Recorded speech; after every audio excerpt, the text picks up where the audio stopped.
بسم الله الرحمن الرحيم. انا من الساكنه ديال المنطقه هذه دول الحاجه فاطمه. تقريبا عندي 60 عام دابا ساكن هنا. عندنا الدار ديال الوالد خلاه علينا الله يرحمه. عندنا الوثائق ديالنا حاليا دابا غنريبو. هو المشكل اللي كاين عندنا هو دابا غنمشيو بحال الناس اللي كارهين بحال اصلا كاينش يعني ضايعين بزاف ماشي ما ضايعينش.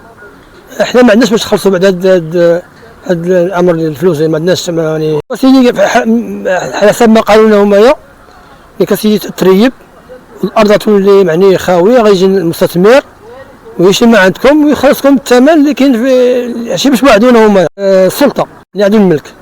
والاستفاده غنمشيو بحال الكاري، بحال اللي ما عنده يعني بحال الانسان العادي، بحال اللي ما عنده بحال الكاري، بحال اللي عنده ارض غير ساكن. اسمح لي انا دابا حاليا ما عمرني مشيت مقاطعه، ما عمرني ما اتصل بهم مثلا ما عارفش يعني كيقولوا من الناس اللي كيمشاو تما كاينه ما عرفت 12 مليون اللي كاينه فيها تيها. المهم الطريقه باش كيتعاملوا البنك وداك الشيء كما حاليا ما عمرني ما سولت. كيقولوا هما راه كاين دوك الابناك غتكون ديك الفائده تكون المساله الربا دايره جاريه بها العمل.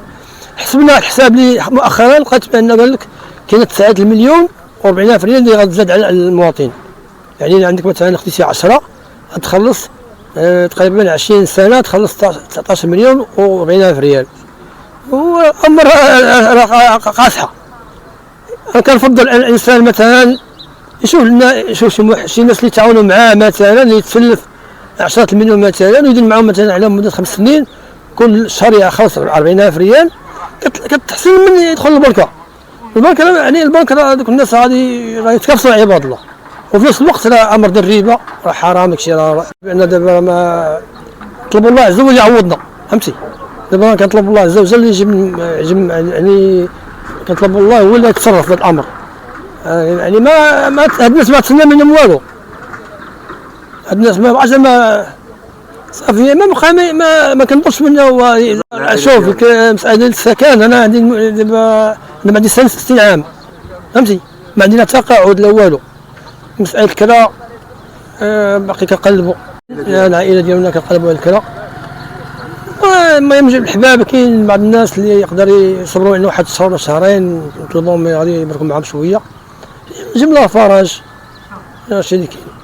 السلام عليكم. انا من دوار الحاجه فاطمه اللي تم الهدم ديالو.